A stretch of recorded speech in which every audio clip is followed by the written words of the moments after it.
What's up guys, Will Chan here, and today I've got a review of the Superlux HD 668B headphones.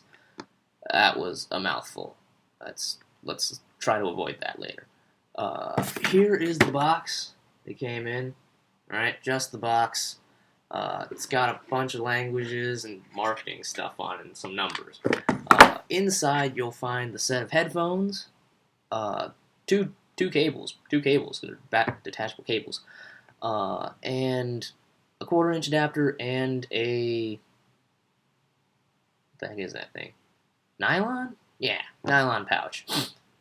No headphones. You don't get headphones. Now I'm kidding, of course. You get a set of headphones. You get these. They look pretty much, it's 50-50 on look, really, and look's a subjective thing.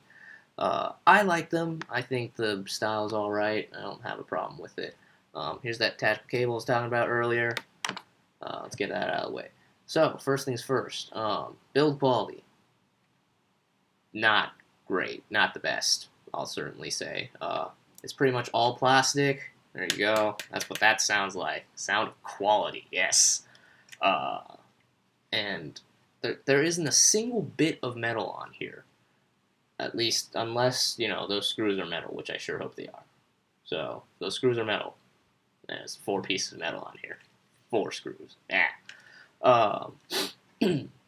Next item on the list would probably be the comfort. And certainly something I would say is a positive note on this set of headphones. Now, these cushions here, I've replaced them with some velour cushions.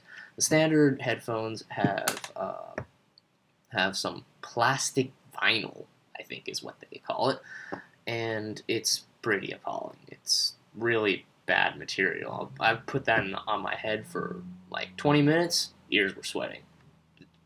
You don't want to use that, all right? If you get a set of these things, yeah, you get a set of these things right here. Try to get some new velour pads for them. They're not that expensive, and the headphones themselves aren't that expensive either. We'll go into that later. You see these winglets here? The reason for these. These are actually the headband. They're adjustable headbands. It's part of the comfort, actually. I mean, there's because they self-adjust and they move pretty easily with pressure. You don't have that ill-fitting headband type of feeling. They just sort of rest on your head like this. You barely feel it most of the time. That's also another high point about this whole all-plastic construction. It's probably not great for durability, but it's super light, and I can definitely see what kind of direction they go with that, considering these are actually pretty big headphones, as we can see based on, size of my head, kind of. I don't know. It's all relative. Yeah. So, the design of these are semi-open headphones. Not open. Open is a different thing. These are semi-open. And it says that on the box. It says it's semi-open. It's marketing stuff, but it's actually not marketing stuff. That's the thing. These semi-open headphones offer actually a little bit more isolation than your standard open pair of headphones, and as such, you don't have to annoy other people as much with your music, and they don't annoy you as much, and you still get a great audio experience. Without further ado, let's actually get to the whole reason you look for this review. How do these things sound? They sound really, really good, especially for whatever price you're paying for them, as long as that price is under $50. Or, well, actually, under $100, I'll say. At least in my experience. These things are really good. The highs were kind of harsh at first, and they're not too harsh now. I gave them some burn-in time, but they're not too bad now. The mids are good, pronounced. Vocals might be a tad bit recessed.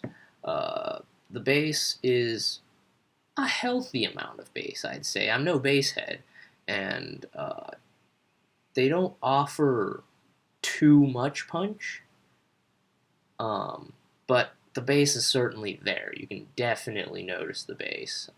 It's very controlled, though, so you'll be pretty happy with it.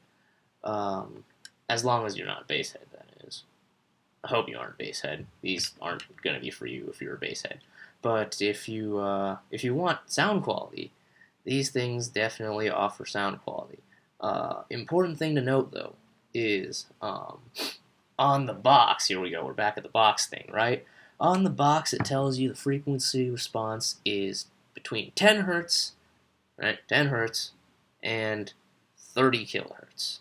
So, if we're looking at that sort of frequency response, your ear can listen. Your ear can hear like 20 hertz to like 20 kilohertz, 16 kilohertz if you're older, right?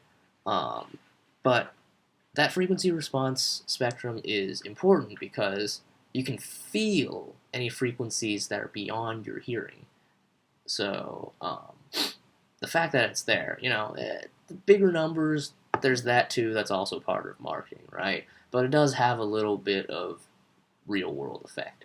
Now, the important number that you actually have to pay attention to on the box is the rated impedance, which says 56 ohms. Now, what the heck does that mean? How do I explain this? The number is important to you if you want the most.